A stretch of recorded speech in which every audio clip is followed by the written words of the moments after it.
Bismillahirrahmanirrahim. Assalamualaikum warahmatullahi wabarakatuh.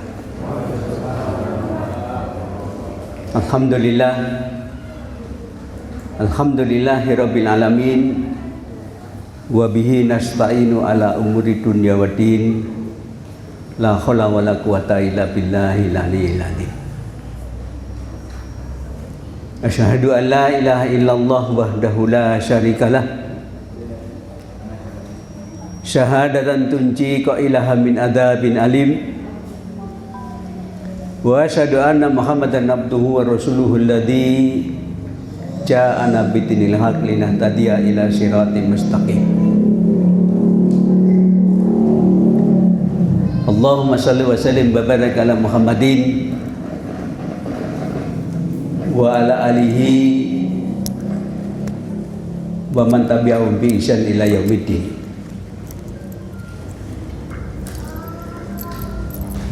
Para asatidz rahimakumullah, para ummahat dan ikhwan sekalian yang insyaallah selalu mendapat rahmat Allah Subhanahu wa taala. Pertama-tama marilah kita panjatkan puji syukur kita kehadirat Allah Subhanahu wa taala, yang mana atas limpahan rahmat karunia-Nya kita secara rutin bermajelis majelis ilmu, yang insya Allah di dalam majelis ilmu itu Anda senantiasa mendapat keberkahan dari Allah Subhanahu wa taala.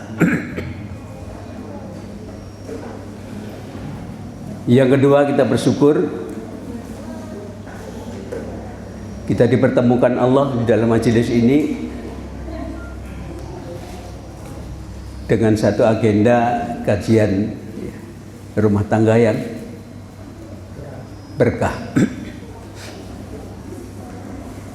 Kalau tadi diinformasikan kemarin saya ada acara MPUI.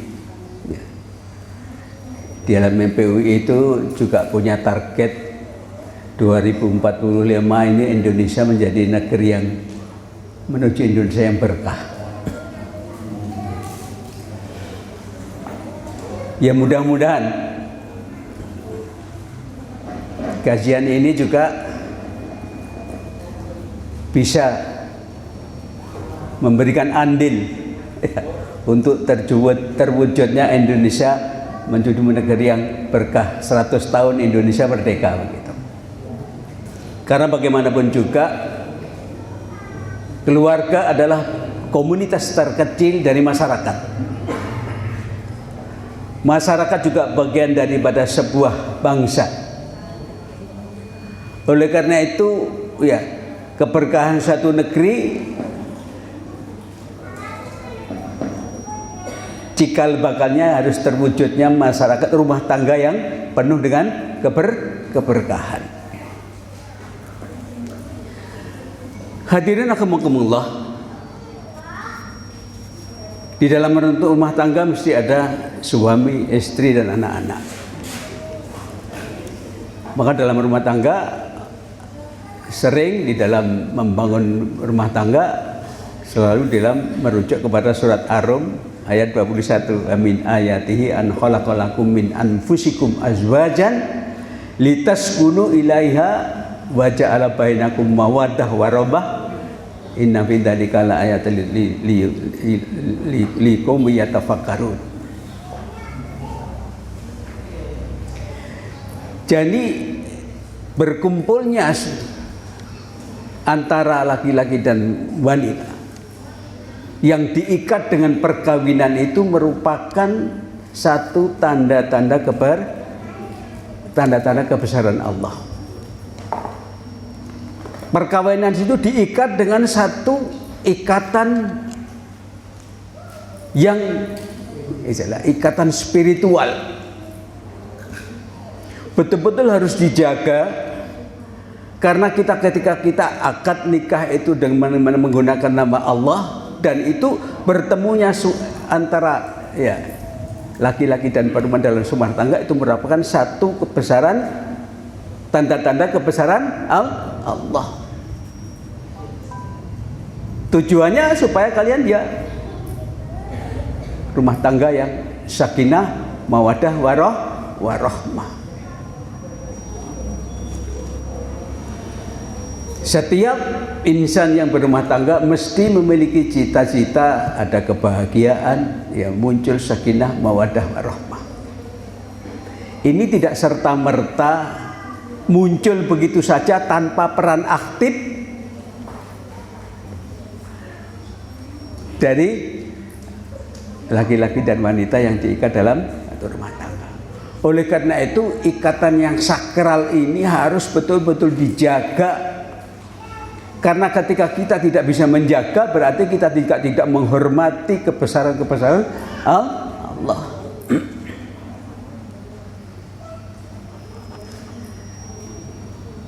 Kemudian dalam rumah tangga pada umumnya, ukuran kebahagiaan ini apa? Sangat relatif. Tergantung daripada mindset orang, cara berpikir. Kalau orang-orang yang beriman berbeda dengan orang-orang pada umumnya. Nah, terkadang dikatakan di satu rumah tangga yang sudah ya memiliki harta benda yang luar biasa ya, mobil mewah segala macam, ternyata tidak juga menjamin terciptanya rumah tangga yang mawaddah warahmah. Di situ ada kebahagiaan, tidak menjamin. Malah justru ya, ketika rumah tangga berkembang, ekonominya pesat, justru kadang-kadang berantakannya di situ. Sangat-sangat relatif. Oleh karena itu, kalau di dalam Islam, ya Rasulullah sebagai uswah kita, ya, Rasulullah sebagai uswah hasanah kita, ya, tentu di dalam meneladani Rasulullah, kita juga harus memposisikan Rasulullah sebagai hamba Allah, ya, hamba yang tekun beribadah, ya, sebagai uswah, sebagai hamba, seorang hamba yang taat kepada Allah Subhanahu wa taala. Rasulullah sebagai kepala rumah tangga, Rasul sebagai pemimpin umat, juga Rasul sebagai panglima perang di dalam iqamatud, ya harus kafah di dalam meneladani Rasul.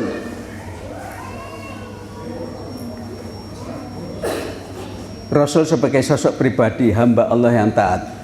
Kalau sholat malam kakinya sampai bengkak-bengkak. Kita yang pecah-pecah itu tempat tidur kita, berantakan.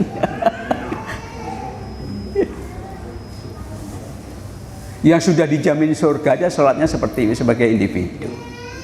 Di dalam rumah tangga, ya, ya.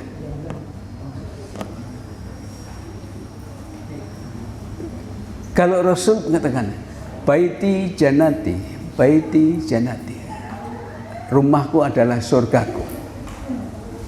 Bagaimana seorang kepala rumah tangga bisa mengkondisikan rumah tangganya seperti di surga? Situasinya nyaman, kondusif, tidak ada kata-kata lahwun walaibun, ya, tidak ada kata-kata dusta, sehingga tercipta rumah tangga seperti bagaikan di dalam surga. Dalam rumah tangga itu ada suasana yang nyaman.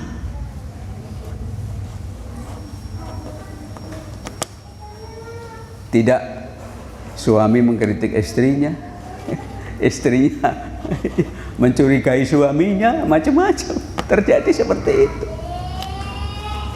Saya kemarin ke keponakan di Jogja, sudah rumahnya kemarin beberapa bulan yang lalu menikahkan anaknya, saksinya bupati, dulu juga orang dari kita. Saya nikahkan ketika di dalam penjara, sekarang sudah berkembang ekonominya. Waktu pernikahan itu, ya keponakan saya yang perempuan, tahu-tahu di tengah orang ramai itu memeluk saya, nangis. Ada apa? Dia minta maaf karena selama ini kurang bersikap bagus. Kemarin saat ketika sakit saya sambang ke sana, sambat. Ya. Di dalam urusan rumah tangga, istri saya tidak dilibatkan, bayar listrik, TV tidak pernah dilibatkan. Ya mungkin suaminya kita husnudzon aja supaya nggak ngerepotin ya. Tapi ada perasaan yang kurang enak, seolah-olah nggak diorangkan. Jadi nggak nyaman. Rumahnya bagus, harta benda bagus, tapi nggak nyaman di dalam rumah. Oleh karena itu dalam satu hadis Rasulullah mengatakan arbaun min sa'adatil mar'i. Ada 4 faktor yang bisa menumbuhkan kebahagiaan seseorang.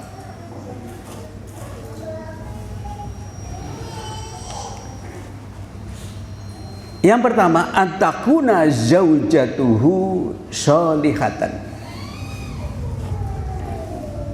Faktor yang pertama yang bisa mendatangkan kebahagiaan itu kalau istrinya adalah wanita yang sholihah.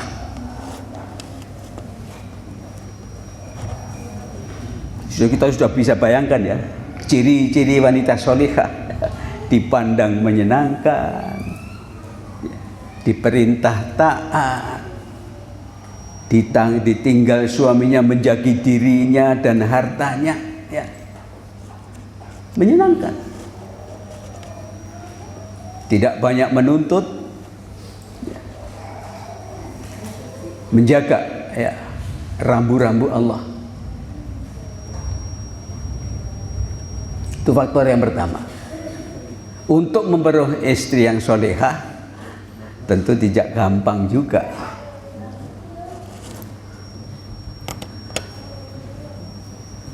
Tidak gampang. Oleh karena itu di dalam ayat ya, hendaklah engkau nikahkan. Itu perintahnya jamak,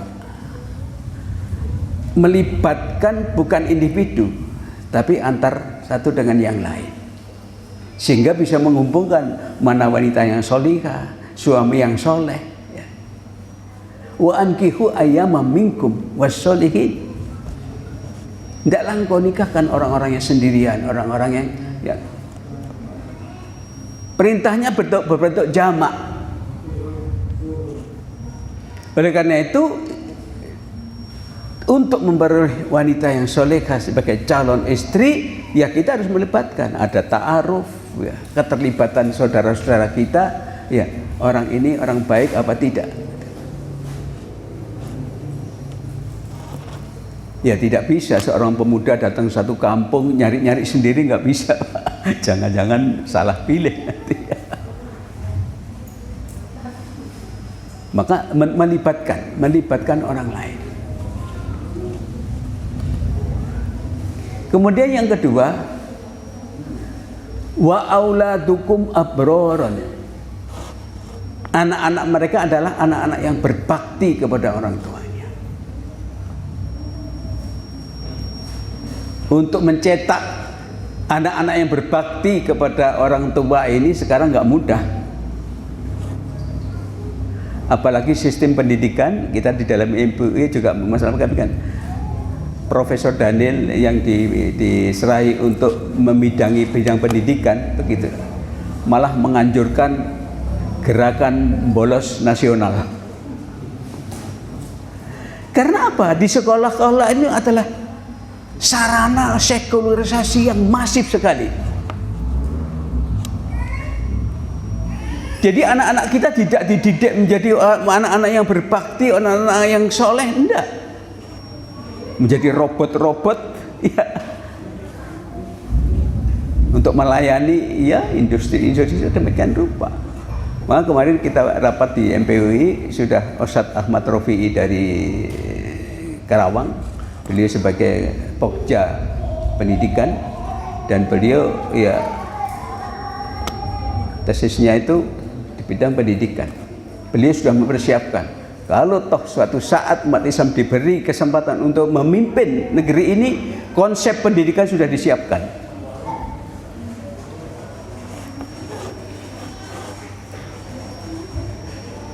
Jadi untuk mencetak anak-anak yang bisa berbakti kepada orang tua nggak gampang hari ini.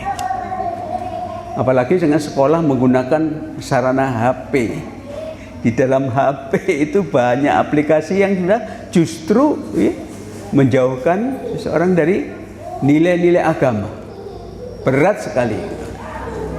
Oleh karena itu konsep MPUI bagaimana pendidikan, karena ya anak di masa sekolah itu bukan tujuannya untuk belajar, untuk sekolah aja. Ketika sekolah belajar tujuannya bukan untuk menuntut ilmu, untuk memperoleh legalitas.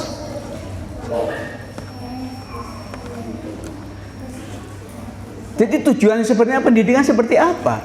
Bagaimana sistem pendidikan seperti itu bisa melahirkan anak-anak yang berbakti kepada orang tuanya kalau tidak menggunakan pendidikan agama?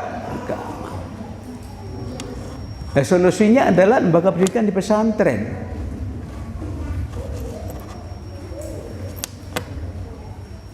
Lembaga pendidikan pesantren di beberapa tempat sudah mulai juga dipertanyakan. Saya kemarin ke Bandung, uang muka di sekolah IT itu bisa 75 sampai 100 juta. Di Malang itu 60 juta. Karena dikelola dengan sistem investasi.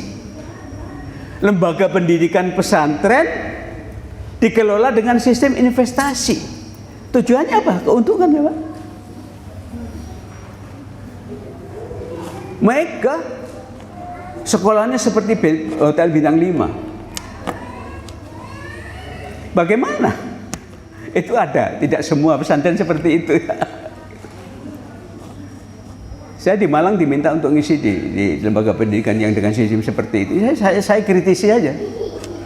Bagaimanapun juga ya, qul haqqa wa la kana murad.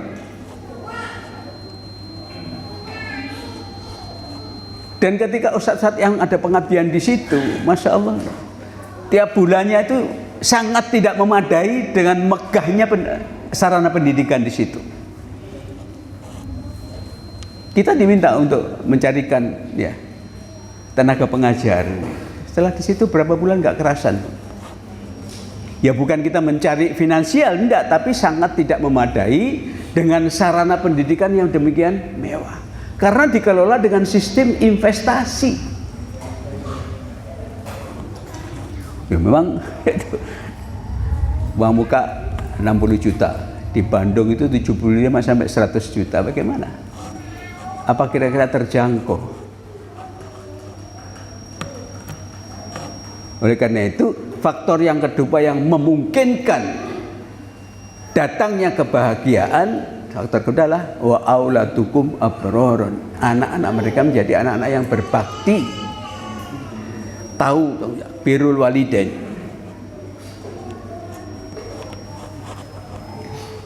Yang ketiga, wa khulatukum sholihin. Karib kerabatnya, sahabat-sahabatnya adalah orang-orang yang soleh.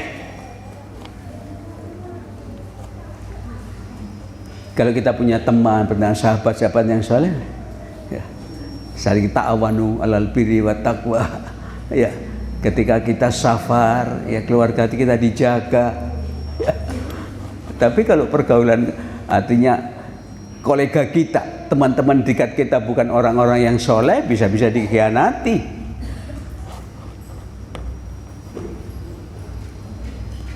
Jadi sekali lagi bukan faktor materi yang bisa mendatangkan kebahagiaan.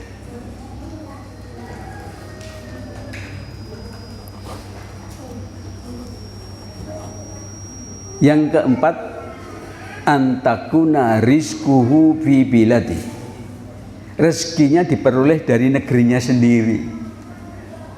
Maksudnya apa ini? Nggak usah ngoyo-ngoyo ngejar rezeki. Kata Mas Ipan tadi di mobil, kalau waktunya sholat toko saya tinggal, kalau memang orang rezeki saya dia akan nunggu. Walaupun saya tinggalkan sholat, kalau bukan rezeki nggak ada yang orang. Artinya dalam rezeki itu kita bisa qanaah aja lah. Ya. Nggak perlu, apalagi kalau sudah bukan orang soleh, ujung-ujungnya mencari jalan yang diharapkan oleh Allah. Mencari rezeki ngoyo, ya. Tuntutan istrinya bukan istri yang solehah, ya. Ujung-ujungnya masuk penjara. Karena itu bagaimana? Ya, itu 4 faktor itu. Bukan karena materi. Kita berupaya mencari yang masih muda-muda nih, cari wanita solihah sebagai calon istri. Kalau antum bergaul dengan orang-orang yang soleh, insya Allah di situ ada wanita-wanita yang solihah yang layak menjadi calon istrimu.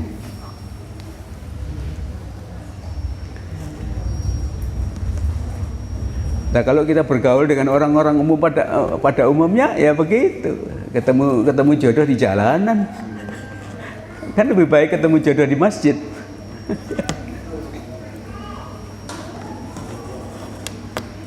Itu. Oleh karena itu sekali lagi ya kita sebagai mempunyai uswah hasanah Rasul sebagai sosok pribadi kepala rumah tangga yang sedemikian lembut. Baiti jannati, ciptakan rumah tangga kita ini seperti surga, nyaman, kondusif. Rasulullah kalau tidur ngecap tikar, ya. Tidak ada perabot rumah tangga yang mewah-mewah di situ, ya. Tapi bisa menciptakan rumah tangga yang, maka ukuran kan, tadi wanita solihah, anak-anak yang berbakti, kemudian koleganya, sahabat-sahabatnya adalah orang-orang yang soleh. Di situ faktor ketakwaan, ya, kepatuhan orang-orang yang, takut kepada Allah. Insya Allah rumah tangga akan bisa menciptakan rumah tangga yang berkah. Tentu sakinah, mawaddah, warahmah tidak begitu saja muncul kecuali kita juga ikut berperan aktif. Ikhwani fillah rahimakumullah, ya. Kalau saya tadi katakan bahwa rumah tangga adalah komunitas terkecil, bagian daripada sebuah masyarakat, bagian daripada sebuah bangsa. Oleh karena itu negeri yang berkah itu juga, ya, kalau dihuni oleh masyarakat rumah tangga yang juga penuh dengan keberkahan, orang-orang yang taat kepada Allah Subhanahu wa taala. Saya ingin sampaikan di dalam surat Ali Imran ayat 159 dan 100 sampai 162 kalau memungkinkan nanti. A'udzubillahi minasyaitonirrajim. Ini sikap Rasul. Kalau tadi sudah diberi contoh seperti itu, ya. Fa bima rahmatin minallah lintalahum.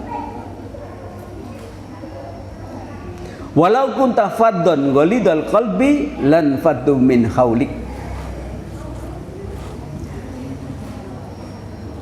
Ini sikap seorang hamba Allah, Rasul, sebagai teladan kita, ya,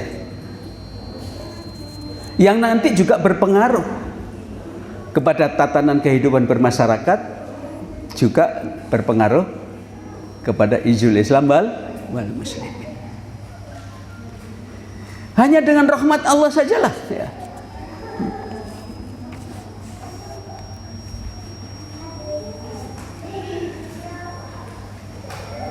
Engkau bisa bersikap lunak, ya, maka disebabkan rahmat Allah kamu berlaku lemah lembut terhadap mereka.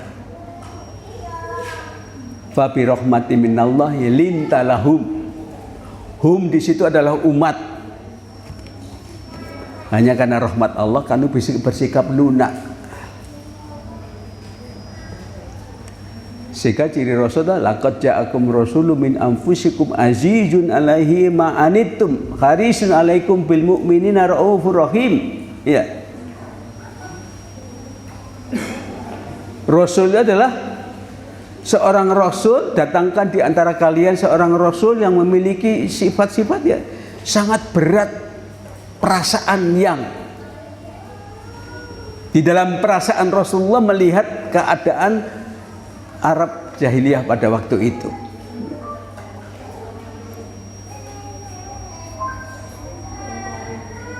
azizun alaikum ma'anittum. Sangat berat yang di perasaan Rasulullah melihat kondisi kalian.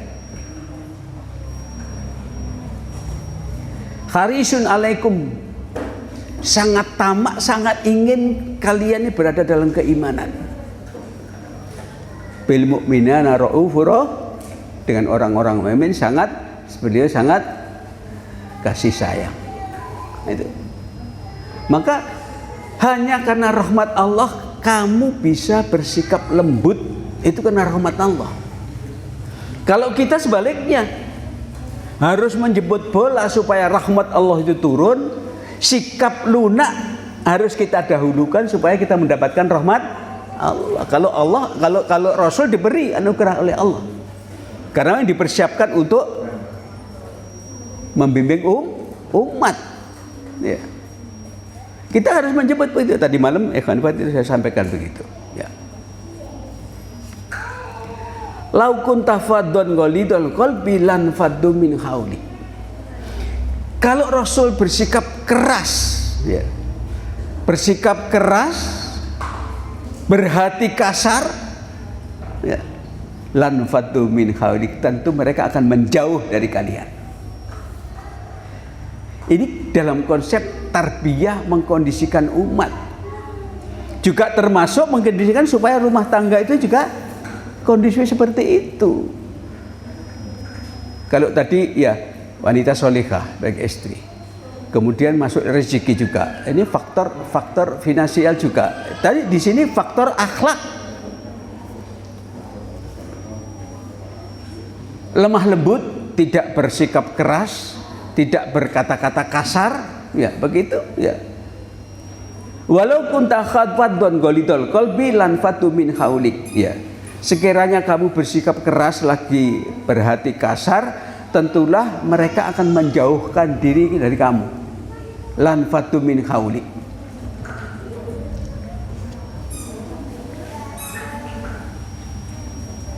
Karena apa? Sikap keras, hati yang kasar, dampaknya adalah merusak keutuhan, ya, kebersamaan, ya. Umat akan semakin menjauh. Kan ada ya di YouTube itu kan ada ustadz kalau ngomong kasar segala macam, ya, maki-maki segala macam, ya. Sudah sering saya dengar, kalau saya ditangkap saya yang mati atau Pak Polisi yang mati. Kemarin ditangkap di Malang, tidak ada apa-apa.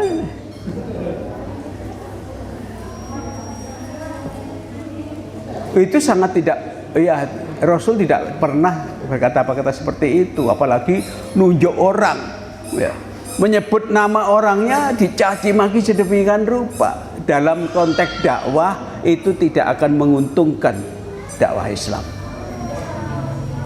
Semakin orang nggak simpati terhadap Islam, jadi janganlah, ya, la taj'al fitnatan lil ladina, janganlah engkau jadikan aku ini fitnah bagi orang-orang kafir.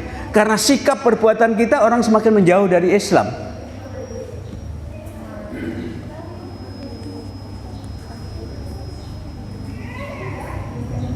Padahal kita juga berupaya, ya, bagaimana kita minal jihadin nukbah ila jihadul ummah. Kita punya azam seperti itu. Karena kita merasa tidak mampu berjuang, perjuangan ini dipikul oleh satu kelompok sendiri, kita berusaha dari jihad kelompok menuju jihadul ummah, jihad bersama umat. Nah, kalau kita bersikap seperti itu kepada umat, ya, dalam rumah tangga aja nggak beres, apalagi dengan umat, ya. Karena ini faktor akhlak, sikap kita itu juga mempengaruhi untuk mendatangkan keberkahan. Kalau Rasul diberi oleh Allah sikap lunak, itu karena hanya rahmat Allah saja kamu bersikap lunak. Kalau kita bersikap lunak dulu, nanti rahmat Allah akan turun, gitu. Sikap lembut, tutur kata yang baik, bukan kata-kata yang kotor, ya, akan menarik simpati, ya, melunakkan hati, dan ada kecenderungan untuk bersama-sama dengan kita.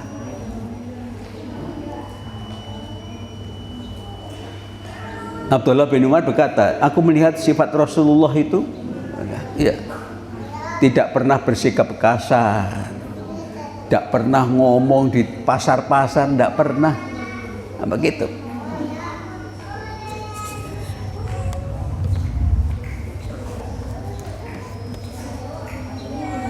Kemudian wa'fu anhum wastaghfir lahum wasabirhum fil amr. Sudah bersikap lunak, ya, wa'fu anhum,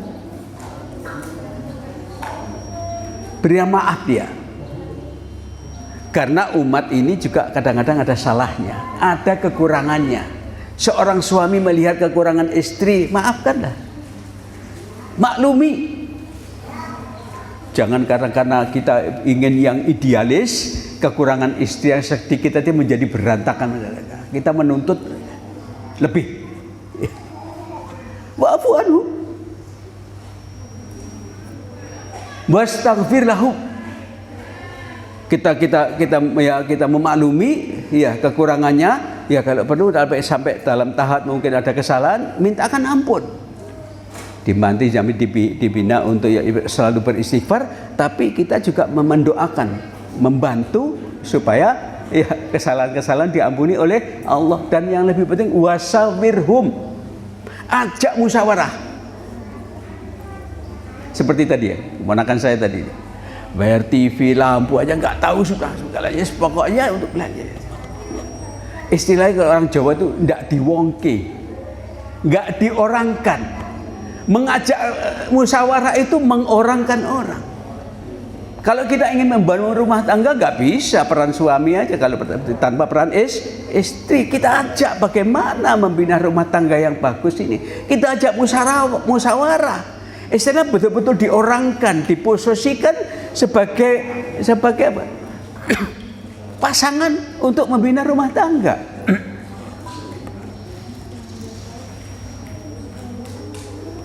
Mestinya seperti itu. Kekurangannya maafkanlah, maklumi. Kalau salah mintakan ampun, ya. Kemudian ajak musyawarah, betul-betul diorangkan. Kalau seseorang diajak musyawarah, ya, orang yang dipercaya itu, orang yang dimintai pendapat itu adalah orang-orang yang terpercaya. Al-mustasar mu'taman. Nah, orang yang dimintai pendapat itu orang yang dipercaya. Ya. Jadi ketika dalam rumah tangga ada ya rundingan bagaimana membina rumah tangga yang baik, berarti ya ikut bertanggung jawab ketika kita ajak bicara. Umat juga demikian. Sikap Rasulullah yang seperti itu menimbulkan simpati, ya, melunakkan hati, ya. Sampai para sahabat faqalu ya Rasulullah lawis ta'rotta bina aradul bakhra laqata'na ma'aka.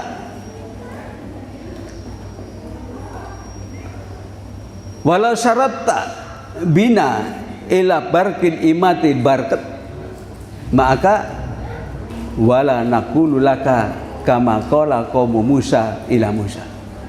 Para sahabat bertanya, ya Rasulullah, seandainya engkau akan mengarungi lautan bersama kami, pasti insya Allah kami akan beserta kamu mengarungi lautan.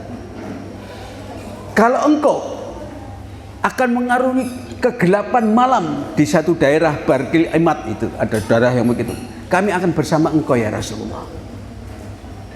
Kami tidak akan mengatakan kepada kamu sebagaimana umatnya Musa, ya, li Musa idhab laka wa rabbuka faqatala inna hahuna qaidun.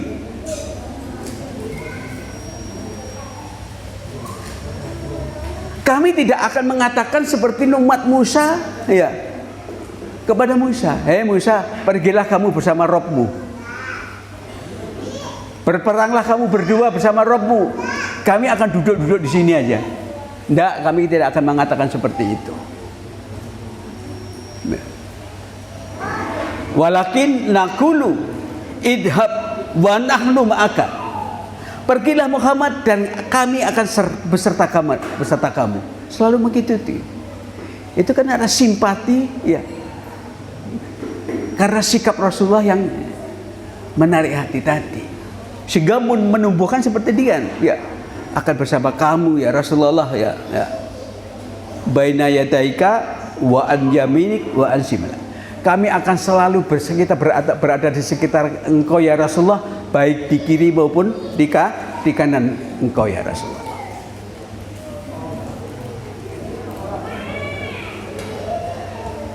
Dalam ayat ini selanjutnya ya, itu buah daripada sikap lunak Rasulullah, tidak keras hati, tidak kasar kata-katanya, menimbulkan simpati seperti itu.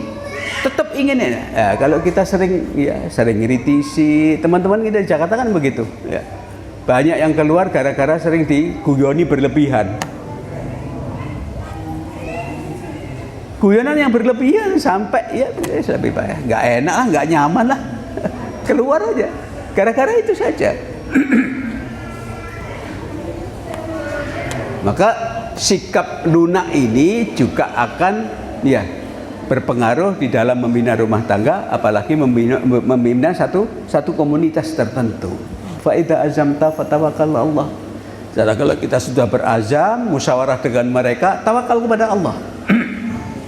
Jadi faktor Allah pun juga bisa kita tinggalkan, tidak bisa kita mengandalkan diri kita sendiri. Oleh karena itu, hadirin rahimakumullah, sebelum saya sampaikan ayat yang terakhir, saya pernah waktu ada kajian seperti ini ya.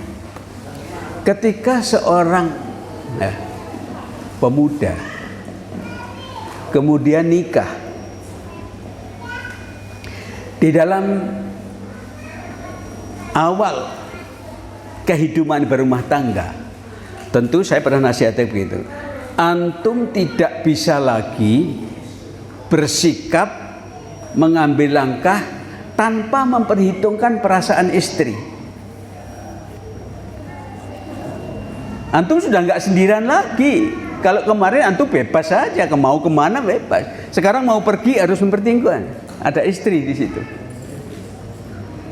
Harus dipertimbangkan perasaan istri. Jangan kemudian kita terlalu menuntut hak, ya, tapi kewajiban-kewajiban kita tidak terpenuhi. Kemudian di samping istri juga punya orang tua, antum juga punya orang tua. Ketika kita mengambil sikap tertentu juga harus memperhitungkan perasaan istri. Bagaimana juga harus memberi kesempatan istri berbakti kepada orang tuanya. Karena mertua juga sudah menjadi orang tua kita, juga bagian daripada orang tua kita. Harus diperhitungkan seperti itu. Tidak boleh kita punya alasan, wah saya mau ada kegiatan di jamaah, mentang-mentang itu tanpa memperhitungkan perasaan-perasaan seperti itu. Harus.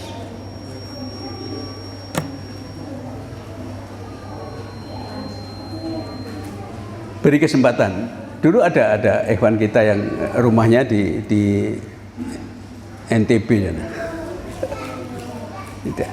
Sudah giliran sudah. Tahun ini mungkin lebaran di Jawa. Tahun berikutnya lebaran di sana. Ya, untuk memberi kesempatan ya berbakti kepada orang tuanya. Mentang-mentang istri harus taat kepada suami, kita tidak mempertimbangkan istri juga perlu berbirrul walidain kepada orang tuanya. Sebaliknya juga begitu, harus dipertimbangkan. Jadi karena ikatan suami istri itu juga ada ikatan dua keluarga besar yang harus sama-sama dipertimbangkan perasaannya. Waktu saya di Jambi dengan Ustadz Abu Tholud itu, saya diminta ngisi materi itu. Setelah tidur di hotel itu, beliau ada video. Oh, nampaknya ini Ustadz. Video itu ada Ustadz di Jawa Tengah sana, di Solo sana sudah. Kamu punya motor ya, punya harta, jangankan harta benda ya. Kamu aja milik orang tuamu. Mentang-mentang harus anak ini birrul walidain kepada orang tua, apapun yang ada itu kamu nggak punya hak, tergantung saya. Egonya tinggi. Menggunakan dalih syar'i tapi penempatannya tidak seperti itu. Maka ketika masih bujang, ketika nanti sudah berumah tangga, tolong pertimbangkan itu ya. Anda tidak bisa lagi bersikap, bertindak tanpa mempertimbangkan perasaan istri. Apalagi nanti kalau sudah punya anak, beda lagi ya. Punya anak, kemudian sudah dewasa, punya mantu. Kita harus mempertimbangkan perasaan besan kita seperti apa. Tidak boleh anakku harus berbakti kepadaku, tidak bisa. Harus dipertimbangkan juga, diberi kesempatan si anak ini berbakti kepada mertuanya.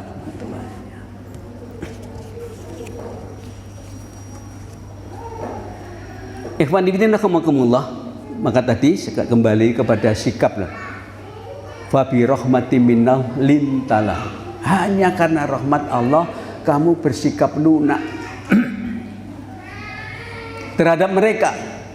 Kalau laukun tafadun golidul qalbi lan fatu min ari. Jadi sikap perilaku kita itu mempengaruhi kebersamaan. Ya. Jangan sampai karena lidah kita, perangai kita, ya gitu. Jadi kemarin waktu saya dibesuk oleh Sawal kemarin banyak ikhwan Jawa Tengah yang ke rumah. Yang dari Solo itu bilangnya mungkin 12 orang, ternyata satu bis. Tambah 2 mobil, tambahin Jakarta sudah. Jadi pagi-pagi subuh sudah nyampe rumah, kita agak kewalahan ngasih sarapan juga. Gimana Ustaz? Ya, kita dalam jamaah ini. Iya.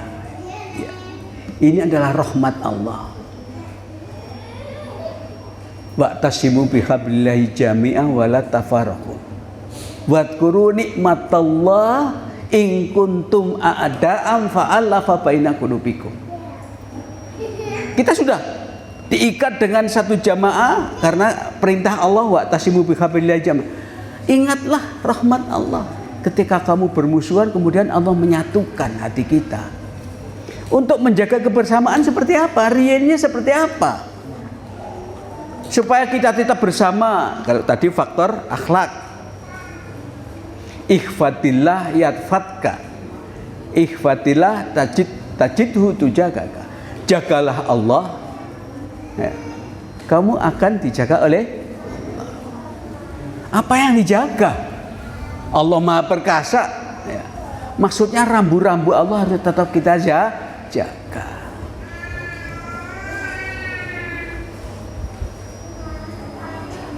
Pertama, jaga hati, ya.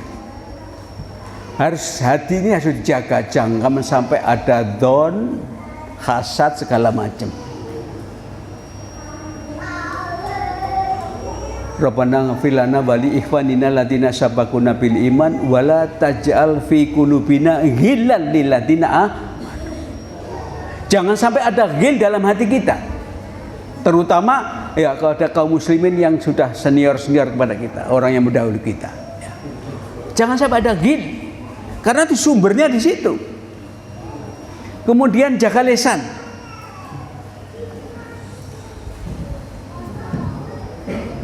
Kulli ibadiyallati yaqulu ya ahsan inna syaitan yanja'u bainakum, surat apa itu bahasa Arab. Hendaklah katakan kepada Muhammad, katakan hambaku, hendaklah kalau berkata perkataan yang paling ahsan, perkataan yang paling baik. Di situ Allah menggantikan inna syaitana yanja'u bainakum. Setan, perkataan yang paling baik saja masih setan berupaya untuk ngadu domba. Kalau peringkat perkataan ini turun dari baik, memberi peluang lebih luas pada setan, apalagi perkataan yang enggak baik. Justru disitulah peluang setan adu domba kita. Maka hati, jaga lisan, kemudian jaga perbuatan. Perbuatan kita jangan sampai sikap perilaku kita ini menjadi ya tadi. Justru orang kita simpati, ya orang semakin jauh dari Islam karena perilaku kita. Kemudian jaga kebersamaan. Di dalam surat Nur ya 62 itu ketika perang Khandaq, Rasulullah bersama sahabat gali Khandaq ya. Tapi orang-orang munafik meninggalkan begitu saja. Kalau orang-orang beriman mesti minta izin kalau mau meninggalkan tempat. Jadi ketika orang Islam itu bersama-sama dalam satu kepentingan bersama, tidak selayaknya orang-orang yang beriman itu meninggalkannya. Kalau orang munafik pergi, kalau orang beriman minta izin. Berilah izin ya Muhammad kepada siapa yang kamu kehendaki, tapi mintakan ampun. Diberi izin tapi harus ada embel-embel mintakan ampun. Bersih itu ada etika yang kurang baik. Ya makanya ketika bermajelis begini jangan mudah-mudah keluar lah. Kalau keadaan aman-aman tidak apa-apa. Kalau keadaan tidak aman, bisa ketika keluar diambil orang apa yang dibicarakan ini. Bisa begitu. Kemudian juga ya jaga izah ya. Kita harus tetap jaga izah. Jadi alhamdulillah. Ayat yang terakhir, in yansurkumullah fala ghaliba lakum wa iyahdulkum faman dallati yansurkum min ba'dih wa 'alallahi falyatawakkalul mu'minun wa man nasru illa min indillah al-azizil hakim. Kenapa tadi ayat yang di atas karena lintalahum sikap lunak menimbulkan simpati. Oke, iyansurkumullah ya. Kalau Allah sudah menolong kamu fala ghaliba lakum, tidak akan bisa ada yang mengalahkannya.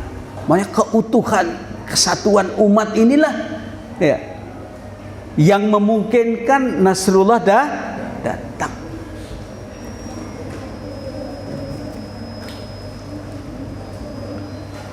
Kalau Allah membiarkan, siapa yang bisa menolong? Jadi kami ya mungkin agak merembet ke MPUI ya. Kami di MPUI sudah mulai proses demikian rupa. Saya sudah keliling sampai 23 provinsi untuk membentuk kepemimpinan ulama ini ya. Tujuan utama MPUI adalah mewujudkan kepemimpinan ulama. Jadi untuk mereposisi peran politik umat Islam ada 3 jalur ya. Jalur pertama adalah jalur struktural. Mungkin ada partai ideologik, kemudian jalur kepemimpinan ulama, yang kedua jalur kultural, ormas-ormas yang ada. Kita tidak akan garap garapan-garapan ormas ini. Karena apa? Sudah 75 tahun kita menggunakan sistem ini. Istilah Pak Bambang itu dari Bandung, kita jangan menari di atas gendang mereka. Kita harus ya menari di atas gendang kita sendiri. Itu berkali-kali disampaikan, tapi nggak dijelaskan. Saya minta tolong dijelaskan apa dia. Gendang mereka seperti apa, gendang kita seperti apa. Gendang mereka ya sudah itu, demokrasi itu sudah. Ya. Sudah nyata-nyata sekarang sudah banyak yang muak. Ya. Apalagi kemarin Pilpres itu orang yang dipercaya di lapangan menang, tapi di KPU dikalahkan, malah sekarang merapat ke sana sudah. Kecewa berat. Nampaknya sistem ini sama sekali tidak bisa digunakan untuk memperjuangkan tegaknya syariat Allah dan Rasul. Jangan mimpi. Apalagi dengan mekanisme sekarang yang ada batas ambang itu ya. Kalau kita tidak mencapai kuota nggak akan bisa. Makanya ada yang bilang, kalau kita nggak punya pabrik uang minimal 1T membentuk partai saja. Maka ketika di Dewan Dakwah, ketika rame-rame siapa yang menang, ya di Dewan Dakwah kemarin Dewan Dakwah tidak akan membuat partai, tapi mungkin orang-orangnya akan bikin partai.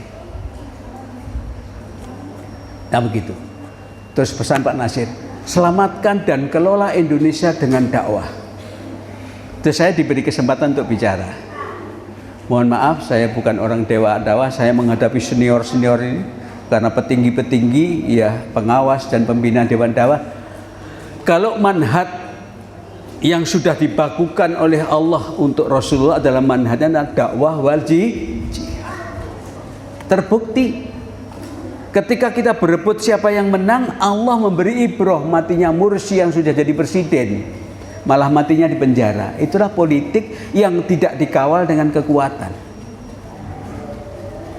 Oleh karena itu, kalau kekuatan di negeri seperti ini wujudnya seperti apa? Kalau di medan jihad, personal dan persenjataan. Kalau di negeri seperti apa?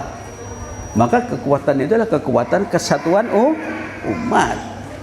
Maka ketika terwujudnya kepemimpinan ulama, minimal kita sudah tidak mendapat ancaman dari surat Al-Anfal ayat 73. Waladina kafaru ba'duhum awliya'u ba'din illa taf'aluhu takun fitnatun fil ardi wa fasadun kabir. Orang kafir itu saling pimpin memimpin. Kalau kamu tidak melakukan seperti itu, orang mukmin, akan terjadi fitnah di muka bumi dan kerusakan yang luas. Itu di beberapa masjid saya keliling kuliah subuh, saya selalu sampaikan begitu. Karena apa? Kalau mereka yang kuat, mereka yang berkuasa, umat Islam tidak mau bersatu, ya, tidak mau bersatu karena berbagai persoalan sudah banyak. Kita jadi lemah. Yang berkuasa mereka.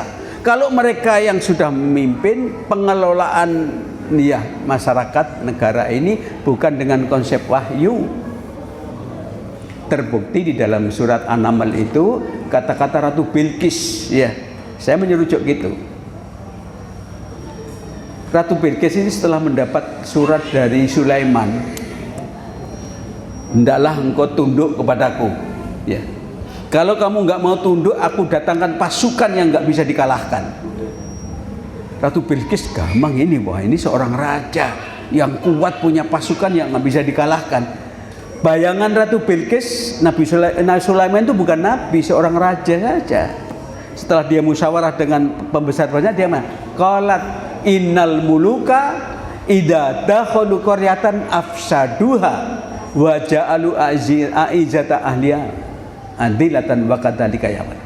Ratu Bilqis berkata, kalau seorang raja masuk satu negeri, menguasai satu negeri, afsaduha, mesti membuat kerusakan. Karena apa? Mereka mengelola negara, pemerintah ini tidak bukan dengan konsep wahyu, tapi konsep hawa nafsu. Apalagi sekarang dengan isu corona itu, banyak diktator. Walaupun menyalahi konstitusi, bikin aturan, ya. Antum di YouTube ada itu dengan isu corona gitu, ya. Kesempatan membuat aturan walaupun melanggar syariat, melanggar konstitusi. Bagaimana enggak? Kita sholat aja diatur. Keluarga kita meninggal nggak bisa dirawat sesuai dengan syariat. Luar biasa. Kemarin saya sampaikan di situ. Di mana di Sumatera itu seorang laki-laki istrinya meninggal, dia bisa ngintip dari ruang, ternyata yang nangani laki-laki, yang dua Kristen, sampai menuntut itu. Kalau di Pasuruan ketika divonis corona, yang nyolati mereka. Kadang-kadang dibongkar itu masih pakaiannya bukan kain kafan. Kalau di Pasuruan sholat jenazahnya pakai ruko, ada begitu. Berarti orang yang bukan ahlinya, ya. Kita dibodohi seperti itu sudah. Kadang-kadang kita juga terpengaruh. Karena Dokter Didik, ya, kita punya di Ketua Medan itu menyampaikan begitu. Tidak terlalu bahaya. Corona itu adalah masih kalah dengan mbahnya virus, yaitu influenza itu mbahnya virus, kalah dengan itu. Kalau kita punya kekebalan tubuh akan ya kalah dengan sendirinya. Maka saya katakan isu corona itu lebih dahsyat dari virusnya. Nah kemarin saya tanya Dokter Didik, dok gimana ini masalah vaksin? Oh vaksin itu diproduksi 120 perusahaan dari 3 negara, Amerika, Cina, Inggris. Nah ketika vaksin ini dibuat, virusnya mutasi, nggak berguna lagi. Itulah contoh begitu. Makanya kita berupaya mewujudkan kepemimpinan ulama dalam rangka seperti itu. Maka ketika kita mewujudkan itu, minimal kita sudah tidak mendapat ancaman tadi. Akan terjadi fitnah dan kerusakan di muka bumi. Nah, karena apa? Dikelola oleh orang-orang ulama, orang-orang yang soleh. Insya Allah negeri akan menjadi negeri yang berkah. Ya. Oleh karena itu, ikhwan fillah, Ya, saya mengharapkan dalam kajian ini, marilah ya, rumah tangga adalah komunitas terkecil, bagian daripada sebuah masyarakat, dan masyarakat ini bagian dari sebuah bangsa. Mudah-mudahan dengan ya upaya-upaya yang kita lakukan di dalam ya jamaah ini, terus jamaah ini juga sudah ya, artinya sudah mendapat tempat di masyarakat, di umat. Mudah-mudahan kita bisa memberikan masukan-masukan melalui mekanisme MPUI itu. Mungkin itu saja yang bisa saya sampaikan ya, kurang dari 1 jam ya. Apa dilanjutkan tanya jawab ya. Ada kurang lebihnya saya maaf, dan mudah-mudahan kalau memang itu ada benarnya bisa bermanfaat bagi rumah tangga kita, masyarakat kita, dan negeri kita. Saya serahkan kepada pembawa acara, ya silakan.